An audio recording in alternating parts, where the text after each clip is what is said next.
upregulates retinal binding protein 4. But again, any hepatitis B can cause it, in fact. Acute, sorry.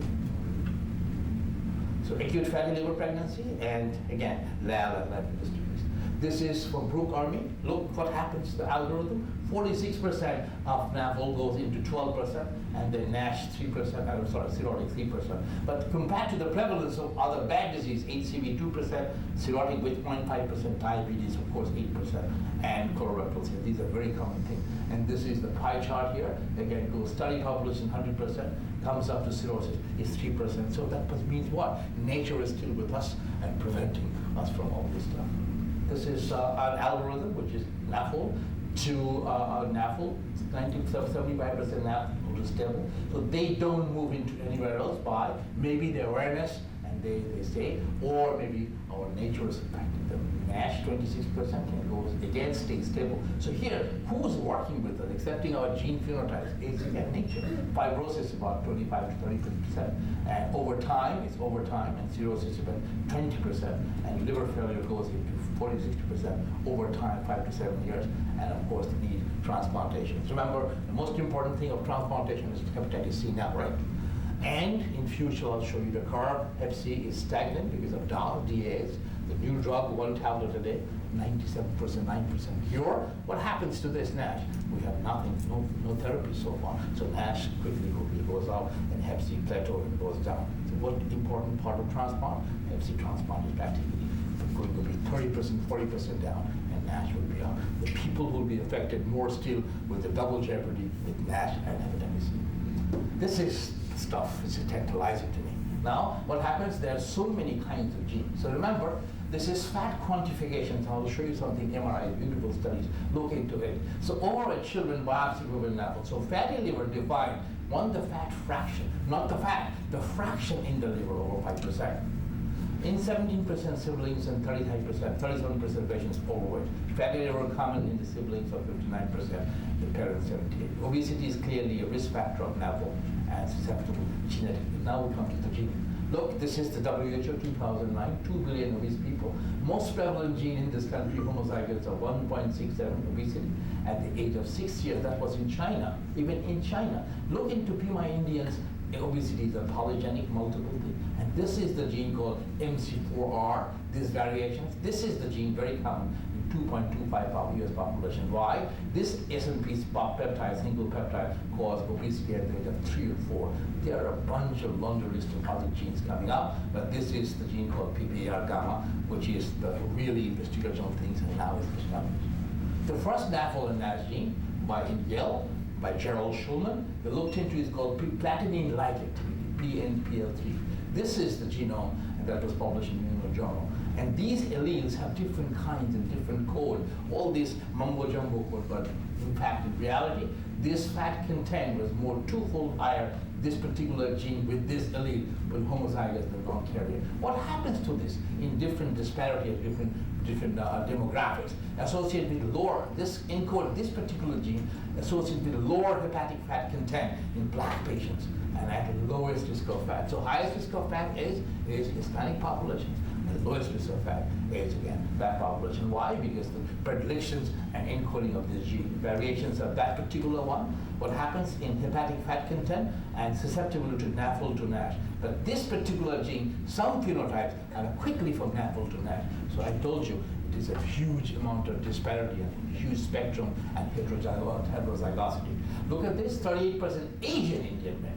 Okay. With this one, what happened is NAFL and insulin resistance. Which country has the highest amount of diabetes? India. Why? Because gene, and of course they work. Not that they're not exercising. Why? They definitely have this carbohydrate, huge amount of load, and they're mostly vegetarian. So now what happens? 60% have this increase in fasting plasma. Fasting plasma increase, looking into this, all general populations, and then non-Asian Indians have another one, called apolipoprotein C3 variations, allele with 38%.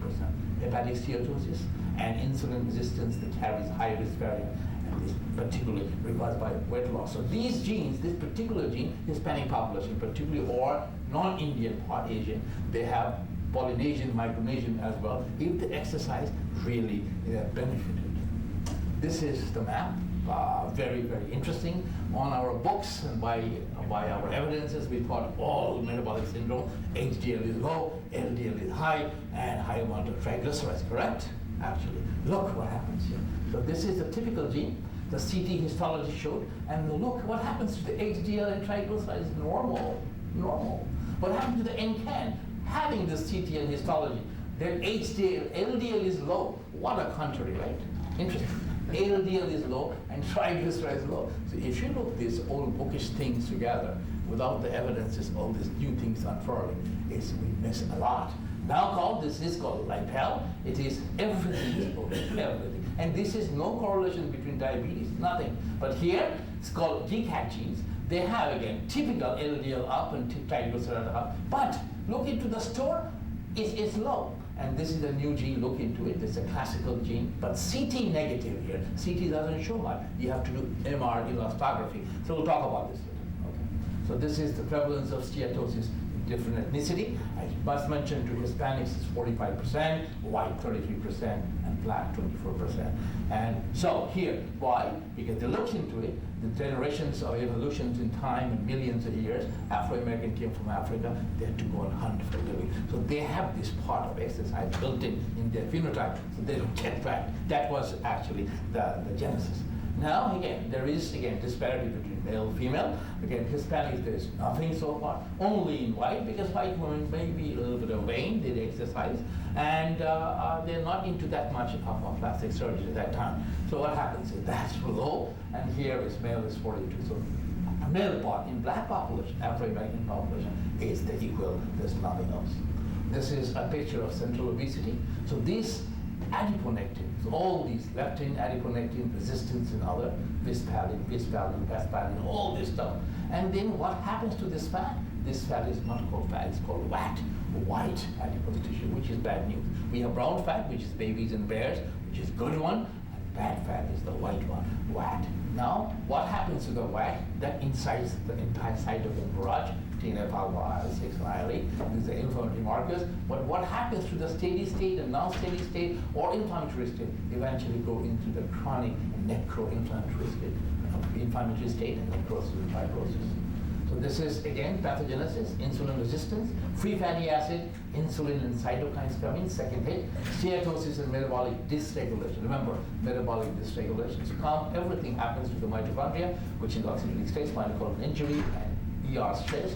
All these bring on to all the cytokines, second hit, inflammatory signaling, and here apoptosis and cell death program, cell death, there are two kinds. All together, they come in and start the harbinger of fibrosis, which is stellate cell and eventually fibrosis.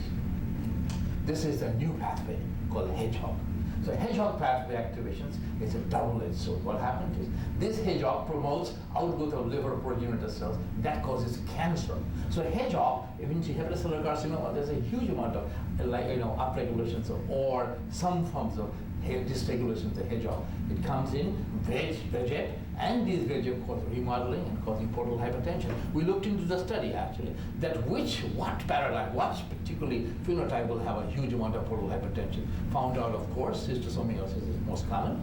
Then comes up to actually parallel to Nash and alcohol. But again, Nash took the precedence in alcohol because Nash are, imagine the hepatocytes, the balloon, all the hepatocytes squeeze the sinusoid. What happens? Huge resistance, and the blood flow goes, from the bypass and causing all the portal hypertension. Then, once they have these immune injuries and they have recruitment of the particular CDC4s, liver inflammatory cells, particularly immune cells, and then causes fibrosis and fractures. These are the stains of hedgehog. This is the typical stain called GLI2, and look at this exact barrage of here. So here, all the fat. But once you have the hedgehog pathway, fat is not that much is fat. But look at this, a huge amount of hedgehog pathway. These would cause hepatocellular carcinoma. This slide is an excellent slide that sums up everything else. No matter what you say, it goes into hyperinsulinemia from exogenous, endogenous in the liver. No matter what happens, these triglycerides are monoglycerol and triglycerol and diglycerol. This triglyceride gets toxic, these fatty acids, and that's called diglycerol. And this toxic triglycerol, this fatty acids, cause mitochondrial injury, and again, causing fatty liver. This is an old slide, but it's my favorite slide. Why? I said you. They looked into liver biopsy and looked into the free fatty acids in minimal in the liver. So normal, as we must have some, of course. And then obesity, still it goes into about 12 times. So what happened to alcohol? 20 times. So alcohol, I told you, no matter what, quickly does that. There's a study actually, people in Ireland and people in Germany, in Bavarian time, they usually drink in binge about 120 to 200 grams of alcohol, right? So what happens? Within 2 days, the liver is fat. And they looked into those people, prospectively, they stopped alcohol. It took them 39 days to reverse the fat. So quickly fat happens from alcohol, was fatty liver disease. These are two hit hypotheses, as I mentioned. First hit is insulin resistance, or what you call insulin. So hyperinsulinemia, when insulin didn't work, it's vacillating all over, causes leptin resistance. It's not leptin insufficiency, causes free fatty acid flux, decreased fatty acid oxidations in the liver, and decreased triglyceride export. And that triglyceride is stuffed in the liver and cause toxic triglyceride. Next, after that, causing steatosis. More of a steatosis, more of ischemia, more of hypoxia. The second hit goes into the mitochondrial areas of 452E1, ion shuttles and oxidative stress, lipid peroxidations, TNF and endotoxin, and TGF-beta is the first harbinger of fibrosis laid by these, and then the stellate cell comes in, and again goes to leptin axis. So here looked into it, and that eventually goes into once TGF-beta and TNF and comes out stellate cell from inflammation to fibrosis, cirrhosis of cancer. How do you know insulin resistance? Simple, called HOMA assessment. Fasting insulin, it could be international unit, fasting glucose over 22.5. Mayo Clinic has to have the log to make it complicated and very, very fancy. So this is called HOMA sensitive, HOMA quantitative HOMA check. Clinical presentations, which practically none. Look at me, I have fatty liver too, right? Okay. So what do I? I'm up 6 o'clock, I sleep late, but what? But people say they are fatigued a little bit. And then